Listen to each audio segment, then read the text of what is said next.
Storytelling Ron here. I'm jumping back in now, and want to talk about 10 towns. Rime the Frostmaiden, Icewind Dale, Rime the Frostmaiden, 10 towns, and I want to do the second half of the towns. I did the first 4 towns over here on Durdan in my previous videos, and what the players are going through, and then I want to talk about the rest. I've kind of not fully, but I've fleshed it out now more. I'm trying to spider web, or what did that, put those conspiracy lines together of all the different little things that are going on in the story. And again, I as a homebrew DM am making this my own, and getting excited about it. And I'm taking the spirit of what they're writing to make this. And I just want to give an example of where I find things not connecting, like the Arcane Brotherhood. They have a little bit of a background about them, but then they kind of don't really do much. So I wanted to really bring them in, more as far as how the plot line goes. And also, like in Good Mead, they have honey and they're making ale, and the Veerbeeg, steals their ale, beats them up and takes their ale.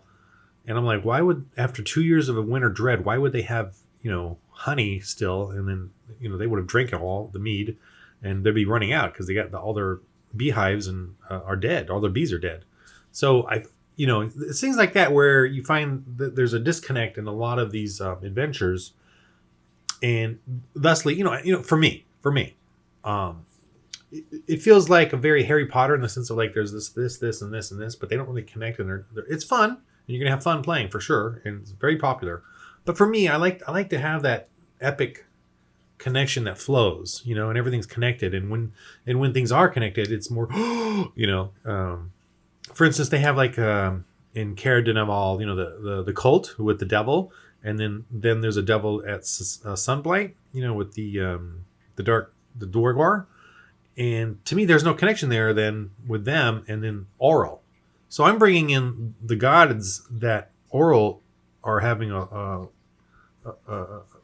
fight with. She's actually, in the story says in the background that she's, I don't know, fled their plane of existence or whatever, and come here to create her little world. But I'm like thinking, well, those gods probably are jealous and they want to come and mess with her, or counter what she's doing. And so I've decided that those are going to be the other gods in here that are, starting these little factions and doing the things. And I got rid of the devils so that these gods are fighting each other, and it adds more to the story too, because you don't want to do things where there's it depends on how you want to use the style of DMing. If you want to do like sandbox and freeform and just let it go all over the place, that's fine, and that's what will happen. And so the epic sort of buildup of a story becomes diluted, and that could be fine for you. I like to keep everyone on track, railroad or whatever it is, but everyone's like, ooh, we gotta go do this, because like even in Storm King's Thunder and Princes of the Apocalypse and all them, you have all these sort of side quests and things, and it really dilutes the purpose of your characters, like their motivation, their MO. What are they doing? Who are they trying to save? What are they trying to do? When you have different side quests, and I really try to minimize that, because I don't want. It's very easy for players to go off on a sidetrack merely because they don't know what the epic storyline is. You got to keep reminding them of what the epic storyline is, not through DM expository, but through the story.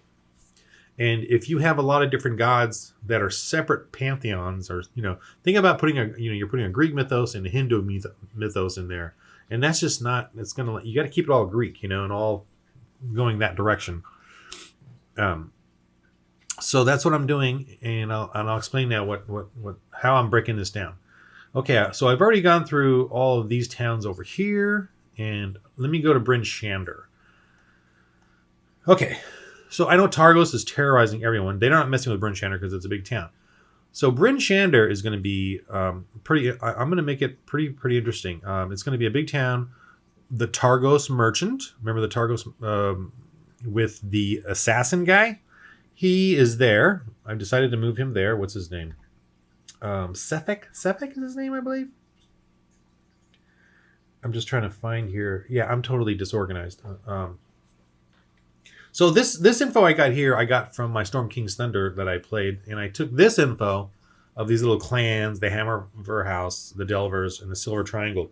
I took them from Storm King's Thunder, and they were in a smaller town outside of Brinchander, but I really love this map, so I wanted to bring all of that story or elements into Brinchander, because there was other encampments there, and I was like, let's just focus on Brinchander, because it's such a great map, and they had a great epic battle there and stuff. And actually, I didn't really use this that much, but I definitely used the Kraken cult there, the society, and because of the Slark-Rethel and the whole story on Storm King's Thunder.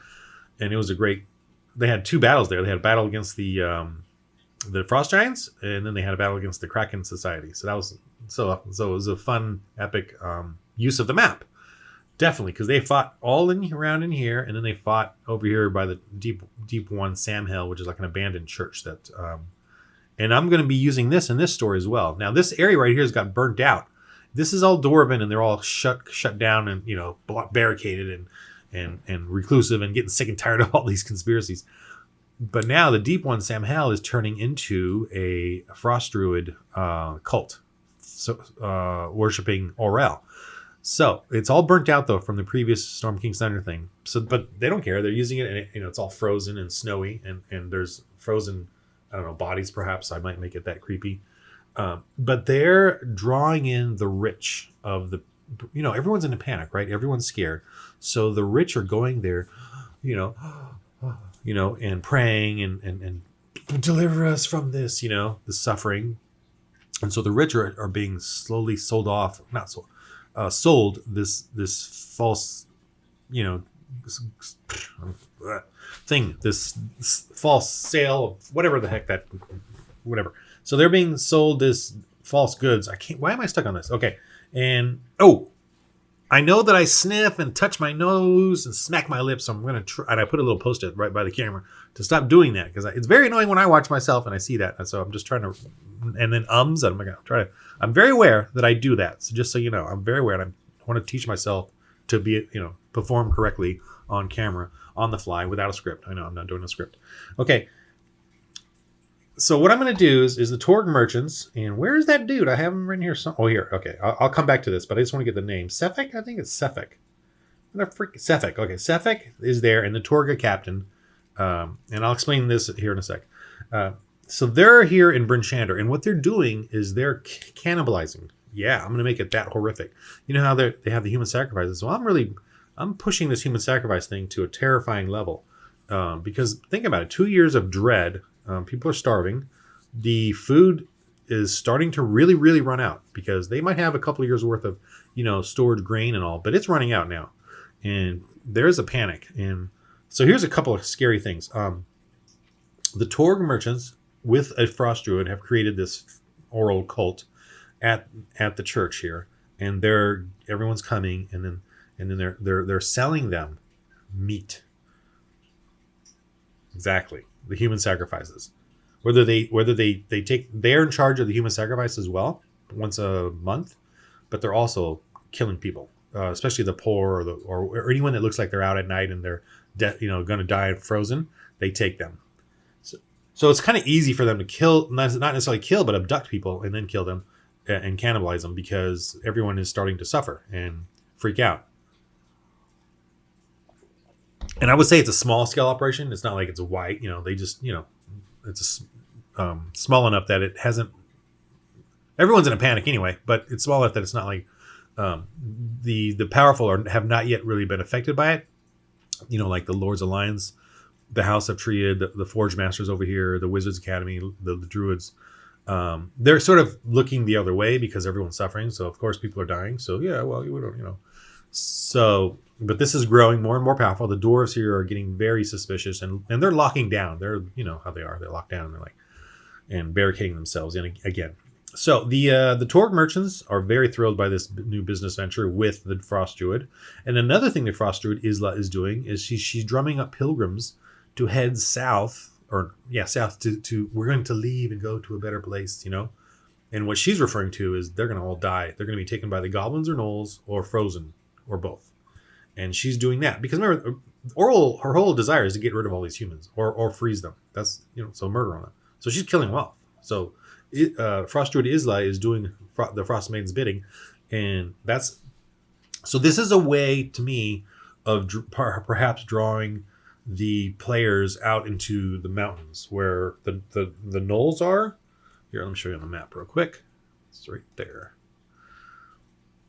So here's Bryn Shander, and she's making him go down the Ten Trail, but the goblins over here are abducting him, or the cackling chasm over here. The gnolls know to come over here, and have a raiding thing and take out any that travel that way.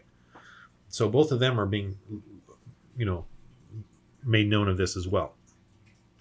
So if the characters decide something's going on there, they're going to do something about it. And I'll definitely have people talk about it. Like, oh, why are they leaving with her? There's danger in the mountains, and the frozen storm has covered the pathway. There's no way that they can go. So what I mean. So why are they leaving? We don't know. But they say there's goblins and other foul beasts in the area that are killing them, and we never hear from any of them that have left. That kind of thing. So I'm going to do that. Plus, I'm going to do the deep one. They call it now the Ice Spire, which is where they're doing their little rituals, and I'm going to do like a speech with the Frost Druid, where she's there. Aura will preserve you. Aura will always keep you safe forever. And of course, she's referring to killing them, freezing them, whatever. But she makes it sound nice, like she's going to save them. So there's that. I do have a creepy wagon that I drew. Ooh, let me find that real quick. I'll just pause the recording. Okay, so here's a little wagon I drew for the Torg merchants, where they abduct the bodies and put them in here, and then they're going to take them to. Let me go back to the Torg. This is the East Haven Town Hall where the Chandelaran statue is. I guess it's this one, or anyway. And I don't like that. I'm not into that. I just wasn't into that part of the story, and I took that out of there.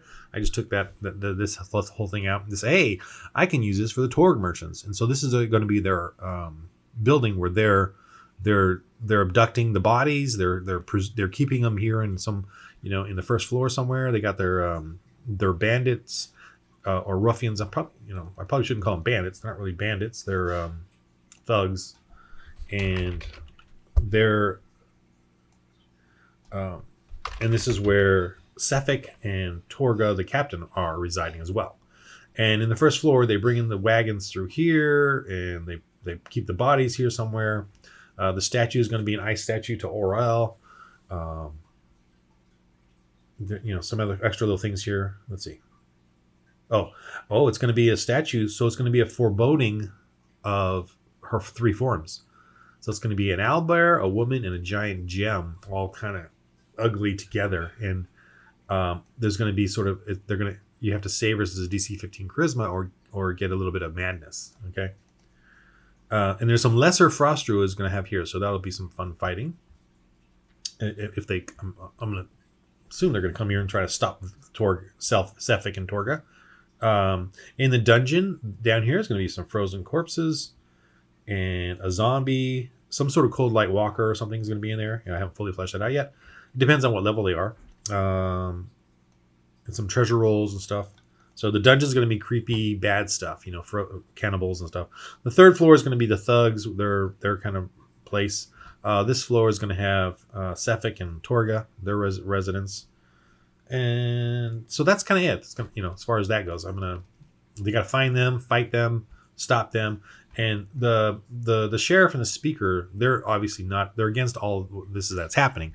They're allowing the sacrifice once per full moon because they're desperate, thinking that's fine. But they're not aware of the cannibalizing and the Torg merchants and the Frost Druid Isla sort of, suckering all the rich and powerful in the city to come to Deep One and get this meat.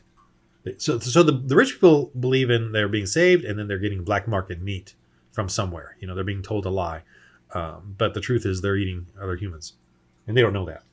But some of them maybe in their derangement, maybe we are, who knows, but we need to be, So I'm going to do that. And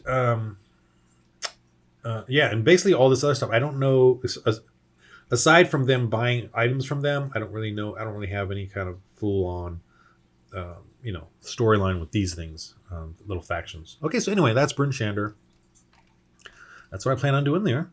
Um, then, and here's another thing that I'm having a little difficulty in my own mind. I'm sure the players will figure it out themselves. Is getting them to then come over to every town, right? What's going to draw them story wise? But I'll figure it out. As they delve into this area in their first few levels, and hopefully go to Id Ascendant and maybe the Dark Duchess. I'll probably, depending on their level, the Dark Duchess is where I'm going to have a white dragon reside there. Depending on their level, I might make it a young adult, not an adult. It depends on what level they are if they go when they head there. And the ice troll there serves the dragon, so that'll be a little tough adventure. So anyway, so down in Bridgehander, they're going to go to. I guess I'll start with Red Waters, and then I'll go up to this area. So at Dugan's Hole, it's kind of at the bottom here of my list. So Dugan's Hole, this is where they get the winter wolves that are very talkative, which I like, and then lead them to the Frost Giant Lodge where the mammoth is. And I'm not really into that mammoth, the lodge thing, and so I haven't fully fleshed this one out yet. I do like the mammoth, like they could fight a big crazed mammoth. Maybe there's a lodge there, but it's in ruins or something. Another thing that bugs me is this 20 Stones of Thrum right here. And I've looked it up on the wiki, the Forgotten Realms wiki, and there's no info on it. They say there's no info on it. It's just a legend. But it's kind of a major feature in Dugan's Hole. I mean, Dugan's Hole is such a small little place, and yet there's this 20 Stones of Thrum, and Thrum is an unknown deity or lost. So it's kind of bugging me. I don't have an idea about it yet, but it just seems like something to do there. There's something that should be done there, something magical or something, or cursed. And I haven't come up with an idea yet, so I'm just going to let that stew. I would like maybe the mammoth. Okay, I definitely want the wind wolves terrorizing this town. So the town is definitely in lockdown. They're all afraid. They're about lockdown. They're all afraid, and these wolves are. I think they're terrorizing. They're like talking, then freezing and killing people there. And the town, I'm gonna say like half of them are dead or whatever. And Speaker Doomit, the old scout, is desperate. Maybe. And whenever they're all locked up, maybe in the fish house or Speaker's house, all along this area right here, and the other house is all empty, and something like that. I'm gonna make it. I haven't really, but it's gonna be. Maybe the wolves are residing at 20 Stones with a druid there, and something like that. I just haven't figured that one out yet. All right, let me just go to Goodmead. So what I've done in Goodmead is I've moved the cauldron thing from whatever town it was from. I don't know if it was East Haven or whatever, but moved it to Goodmead. No, I'm sorry. This is the Veerbeek. Yeah, the Veerbeek. Yeah. Goodmead is the Veerbeek. So the Veerbeek, though, I'm going to make this even darker and sinister. The Veerbeek does not go and steal casks of ale from them, because I don't think they're going to have any after 2 years. They're not going to. The beehives, I'm going to say, are up in these little slopes. And they're all frozen, and all the bees are dead. The little flower gardens and whatever else they used for beehiving, and they're all dead. So they're desperate. There's no mead left, and the Veerbig is desperate as well, and is basically coming in and killing them and taking them and eating them. So that's what's going on. I mean, and the Veerbig is supposed to have some pets, goats. I think he's eaten them by now, because there's no food left. So there's going to be a lot of bones. I'm going to have a carrion crawler in here in this cold, and there'll be some treasure down there if they can go down in the muck. And there's definitely a save. There's a DC 16 con save, to try to search in there for retching, and and there's something hopefully magical. I lowered the DC down of their search from 18ish to 16, and then if they get above an 18, then it's going to be a magical roll. And there's a carrion crawler in there.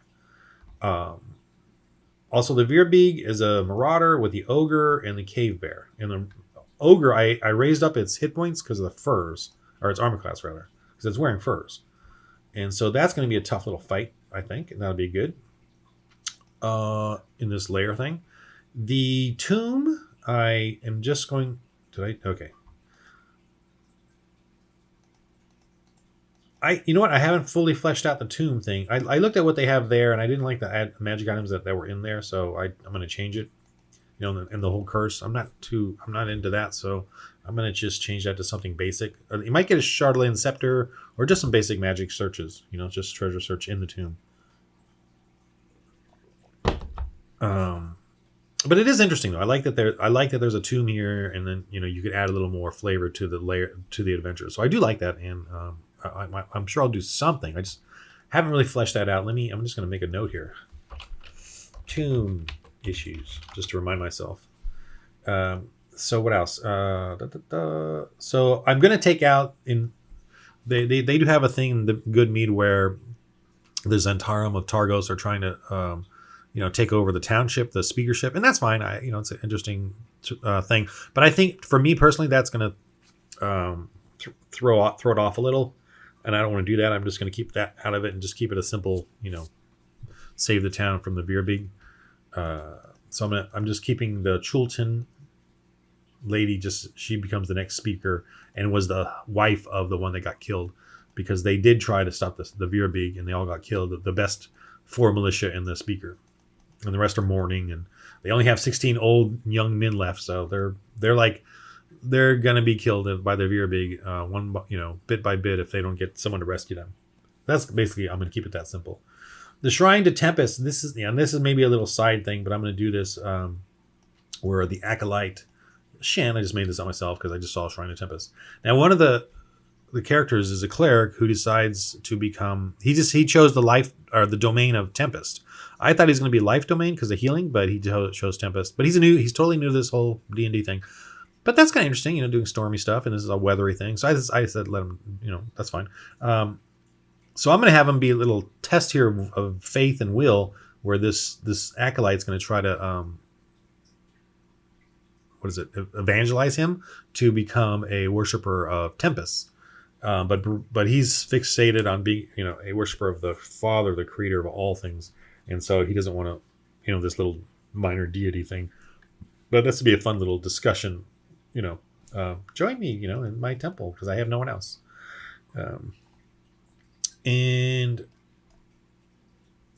Or I might change it to one of the gods that, I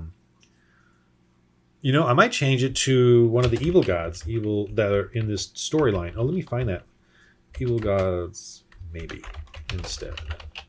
That might be a good idea. That way he gets more info on these evil gods. See, that stays with the storyline. See, thank you for helping me out. I think that's probably why I'm really doing these videos. And let me show you the evil gods. They're here. I wrote them down here somewhere. I'm not sure which town I wrote them in.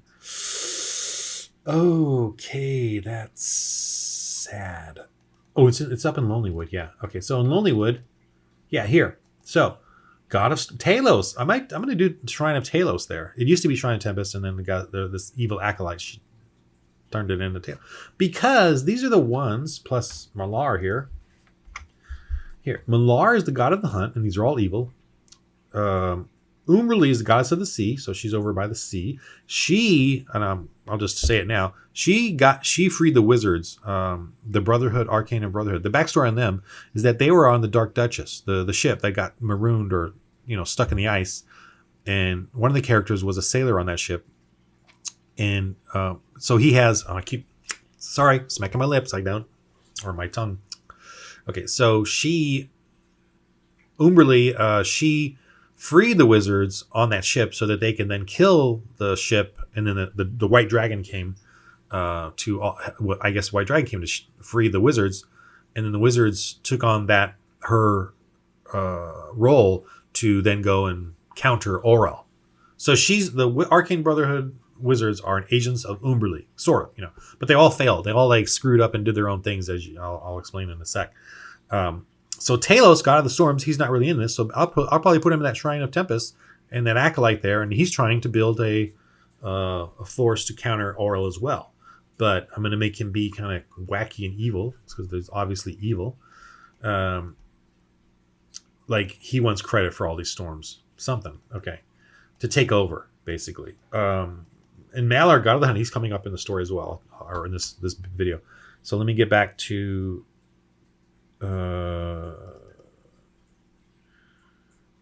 Where's Good Meat? I'm at Good Meat, right? All right. So yeah, I'm definitely going to do Shrine of Talos. was Tempest.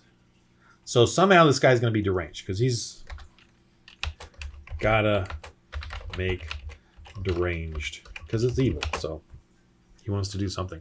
Take credit, but I'll work on that later. So that's going to be crazy. And the very big thing's nice and simple adventure. Get some fighting going on there. All right, let me go to Koenig. Let me do the main map and then I'll go back to Koenig.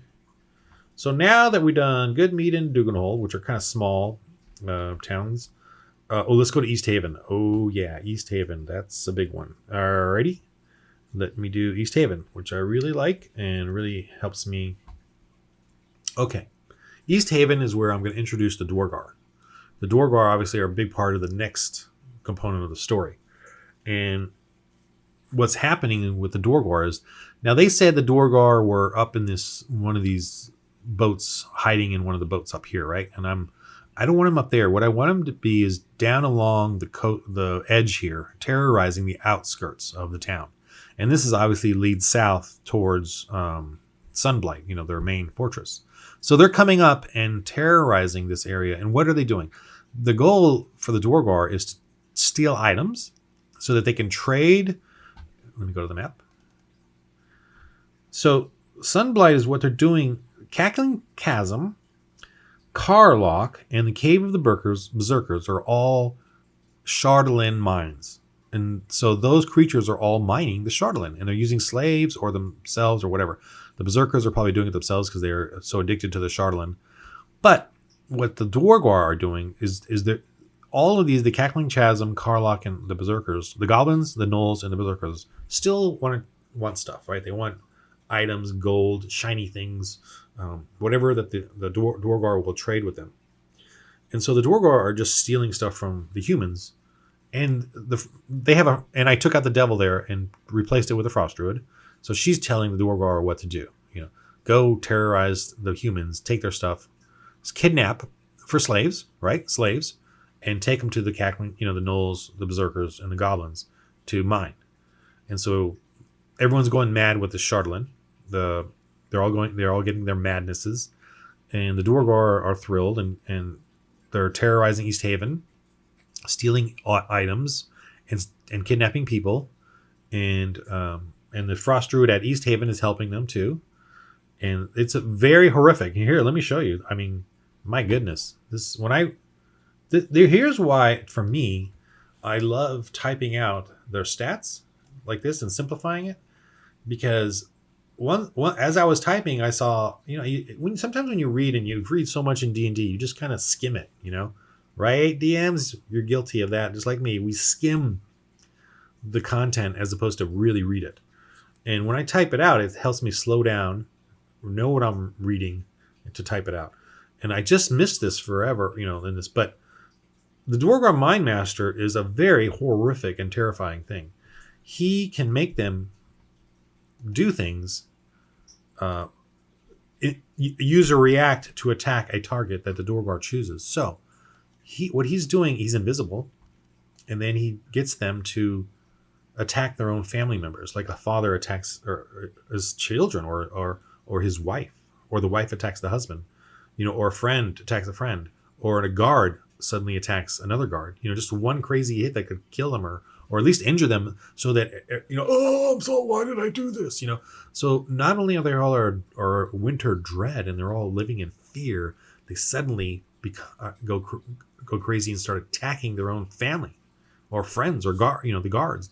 So all the people there's a freaking, think of that. There's a freaking curse or fear, and people are getting murdered and abandoned, and family members all along this area, up along the edges, and it's growing, right? The Dwargar are they're so successful, they're just slowly moving in, and once the people leave the homes or are kidnapped, think about this: a father almost kills his wife and children.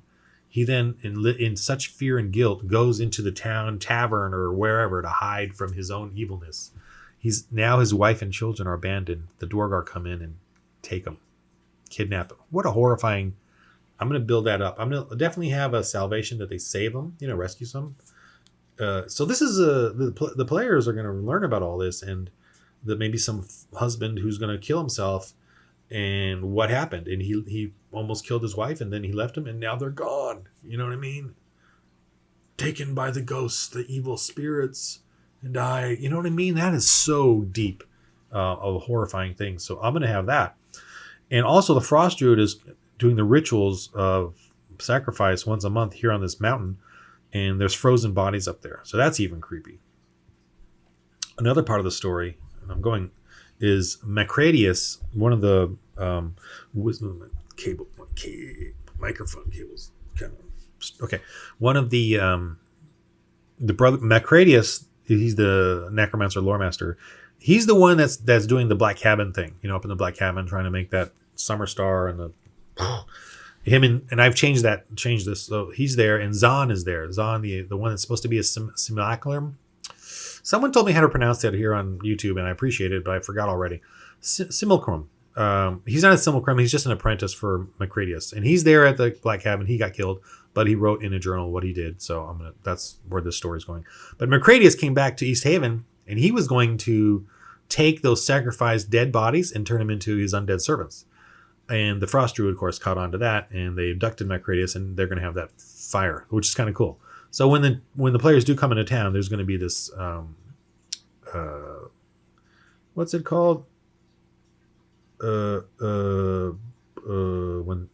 you burn someone. God, ugh! I'm 51 years old. I'm losing my vocabulary. The immolation, the erasing, the execution by fire, the what do you call it when you pie? That's what happens when you get older. That simple word will come to me. But anyway, you guys know what I'm talking about. So the guy gets executed in fire, and there's that. The White Lady Inn thing is where this is. I moved this from the other place where she tells them about her son going to Caer Dineval, and I might not even worry about this. I might take this out altogether. It's not really necessary because it's kind of her request to them is so light compared to all the horror that's going on that I'm adding to this, and the spirit of what the Rime of the Frostmaiden is all about is this horror, the winter dread, and the starving, and the human sacrifice. To me, this is all serious horror. So, this is a bit light, so I might take this part out. But her go save my son. Everyone's freaking suffering, and just because he's went somewhere isn't as bad as what's going on with the Duergar terrorizing this whole area. So that's going to be fun, I think, and terrorizing that these Duergar are sneaking in here at night and doing this to the people. And even the guards are afraid to go out there, right? Because they're attacking each other and they don't know why. And that's because of this Mind Master. So that's going to be fun. And Speaker Wayland, and Captain Arloth, I'm definitely going to have them. They're good, but they're living in fear now. And this is going to be a pretty fun, I think, scary thing for them to do. And I definitely want it to be a hunt. Like the players are going to be going around on that map, these really cool maps. Let me see. I'm going to go pause real quick and open up that map real quick because it's pretty fun looking. We're recording? Okay, we're recording. Yes. Okay, so this is East Haven, and I'm moving my face. This is East Haven. Oh, I should be over here. This is East Haven, and they said that the Duergar are here, but I'm going to move them to. They're just terrorizing this area, and I'm definitely going to have, dark. I'm going to increase the size of this map, put the tokens in there, and make this just. If you watch my chapter 4, Rime the Frostmaiden, where they go to Lonelywood, and I use that lighting, the darkness. I'm definitely going to do that here too. They're going to be going around in the dark, looking around, creeping around, and the Duergar are there, and they're invisible or whatever. And I think it's going to be some fun scariness. Oh, and I made some Duergar. Let me pop those up real quick. Drew some Duergar, but I'll probably do a couple more. Let me just pop up. Okay, so here's my Duergar. So these are my dark dwarves, my evil dark dwarves. They're going to be like tokens and little minis. And I'll probably draw another set too because there's going to be a lot of Duergar, and I think they're going to fight. And yeah, so this is it. There's the dark dwarves. I definitely want to draw like the main dudes. Probably do some of them. Okay, so that's that. Let me go back to. So there's the Duergar there. So that's East Haven, man. That's. Whew. Oh, so well, here's the Dorgar outpost. So Nildar is the one that runs it, and this is going to be south of East Haven because that's where the mountains are, right? East Haven's here, so I'm going to have the Dorgar outpost be like right here, and they're going to learn about the Sunblight thing and that probably that conspiracy with this. Let me go back to the outpost. Oh, and I did. Why is my camera so? Maybe it's because I'm opening up too many things right now. Anyway, so with my wolves and stuff. So here I got. So I did a sled, and this is the ogre zombie. I'm gonna have this as a token and paper minis, but that's the ogre zombie, and so that's that. I like that the Dorgar use this as their sled dog, because they don't have to feed it; they just make it pull their sled and whatever they're stealing. I might make just keep this like this. But I was thinking about put armor on it, but what's the point of that? So that's gonna be here in ogre zombie servants right here. And I wrote this out. It's just I like it better like this, seeing everything quickly, because it is pretty basic. There's the 4 Dorgar, the Noldar, the trap spikes. That's kind of cool. That'll be a nice little tricky thing there. Captured animals. I don't know what the heck that's going to be, but whatever. But yeah, so this is the basic dungeon thing, and yeah, they're going to be able to break through that door. I guess it says in here they can break through it, so it's fine. Whatever. And they're going to have So that's this is they're going to learn about this place. Follow the Dorgar, hopefully, or follow the sled, or follow the ogre zombie sled to the outpost. Let's look at my camera. So that's East Haven, and that should be fun. Okay, let's go up to now the final 2. Let's go up to Caer Dineval and Caer Koenig at Lac Dinashir, and that'll be the rest of this video. I'll do Black Cabin and Lost Spire of Netheril later. I haven't even fleshed out Lost Spire as far as how I want to do it. But what's first? Dineval. Okay. So I'm going to introduce Mailer of the Hunt. That's the evil god of the hunt. I think that's going to be, to really flesh out the story. Because in the original content, Knights of the Black Sword, right? There's these Knights of the Black Sword, and they're just thugs or something. So I'm like, I want them to be knights, like tough. And I'm assuming by this point the characters are going to be 4th, 5th level or something. So they're going to have, this is going to be I want it to be a better challenge.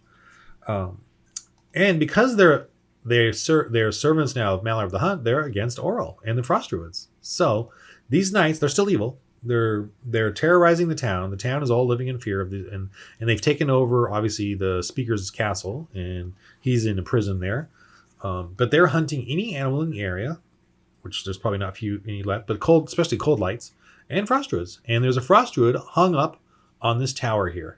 So when the players come into town, that's something they're going to see. They're going to see a dead frost druid. So they're going to know something is different about this place. And so what the Black Swords do, there's 4 knights, and they go out for 1 hour in the morning and in the evening, right at sunup and then right before sundown. And remember, they get 4 black steeds by the huntress. She can cast 4 phantom steed, so they get these phantom steeds and they get to ride them for an hour. So they ride around for an hour, searching around, for the hunt, looking for if any frost druids come into the area, or if any of their servant animals come into the area, with the cold light. So they're fighting them, and they have their Charlatan swords. They're evil. They cause a little bit of fear. They have this boisterous fear thing they can do. And they have the gift of Malar, which is a Charlatan amulet that can see through druidic illusions. Advantage to perception, and can see through druidic illusions. And it does give madness, though, so that you have to save every day. That kind of thing. Phantom Sea. So there's that. So, and they're very rude. Like, they won't attack the players necessarily, but they will ask them, "What are you doing here? Who are you?" Well, you can go see our leader, maybe you're worthy, or something. They're going to be like that. They're not necessarily going to attack him, though. And the whole town is terrorized, and living in fear and starving and all that. So there's that. And then, of course, they all are at Keep Denevel, where they've the Huntress and the Master is what I call the 2. And the Master is Sir Kadroth, which is the tiefling. And instead of being a cult fanatic, he's going to be a master of the hunt. He's going to be a knight. And he has the same things as them, a little bit more powerful. Um, and I'll probably give them a little more info here, especially for the gods if they talk to Cadrith. Um, but they want to hunt, so I'm going to make them evil. They're going to like at some point antagonize the characters and you know do a we'll let you go, but then they're going to hunt you, kind of thing, if they don't like them. And I did the White Lady Inn thing here as well, just to remind myself, but I may not do that. Not even worry about it. Anyway, so the Huntress of the Woe, she's a warlock, and she does all this stuff. Has the Phantom Steed, um, and can cast some serious stuff here. And then also, so down and below, I've decided to make another frost druid they caught and tortured and then put in this hole, and it's a banshee. So she's going to be down there if they want to go search it out. There'll be some treasure rolls there. And Hetheld Archerin, which is the old druid that's sort of sitting there and going to die, and tells them some story stuff. I'm going to probably keep her in there as like some sort of hag, same principle. She tells them some things about the Duergar maybe, but then or does performs an augury or divination for them if they give her a gift or something. But she's going to be old and so there's that. And I'm just kind of going through this kind of basically. And how I tie them all together, like draw the players to go there, I don't totally know yet. I'm just going to play it out, but at least I know it's there. And then, someone can tell them about this town, and maybe there's someone that can help them fight Orel. Anyway, so Caer Koenig, which is further up, is where I moved the cauldron thing, the caves of the cauldron, where with the hag, because because it's going to tie in with Caer Koenig, Cauldron, tie in with the Black Cabin, tie in with the Lost Spire. But I'll just go. I'll just finish up here. Caer Koenig is there. So I might have the Rampaging Mammoth or Yetis up through Frozen Far Expeditions, the Ruin Caer. They have a pathway to the dwarves. Okay. And so the Caer Koenig to the Dwarven Valley here. And they want to keep that open because the dwarves can supply them with some stuff. Because the dwarves, remember, they live underground, so maybe they have mushroom farms. So they're kind of surviving this winter thing, to me, in my view. And so the Caer Koenig are desperate to trade with them and get something, get food from them. And so they're trying to keep that path open. So there's that. So if they want to fight some Yetis, maybe they go to Kelvin's Cairn and deal with a Yeti. I don't know. I haven't fleshed that out, but or there's a crazed mammoth terrorizing the area. I'll let them have like a little adventure if they want to go fight. But also lost some fishermen up along the lake. They haven't returned. 6 of them, 2, and then 4 went to go, and then they haven't returned. So now the Caer Koenig is really worried. So they're going to go look up for the cauldron, find the caverns of cauldron, and then of course that lead to the Black Cabin. So that's kind of the basics for Caer Koenig. I got the Yeti ramp there, and then of course I've got the cauldron caves and Maul Chiselbones in here, Frost Giant here. There's a water weed here. I'm gonna take that out. It's not enough for me to be exciting. I'll just let them maybe have a couple of difficulty rolls and try to get in there and maybe find a treasure item. That's it. I'll probably do 2 dire wolves though in here because there's only 1 there. And then for this, I'm gonna have these pillars be salt. So all they gotta do is take off a chunk of salt, and now they have a permanent +1 to the recipe rolls. Because they're adding salt. So that's kind of cool. So when he makes some soups and stuff, and get those bonus little low magic things going on. So I think that's how I've replaced the Chwanga. Chwanga. I don't really like the Chwanga here. I love them in Tomb of Annihilation. Like they fit perfectly there. But for me here, the Chwanga, for me, they're not in this frozen north thing for me. So thusly, I'm doing recipes as their little charms and magic items that they can get. If they make these recipes, then they get these little charms or whatever. So that's that.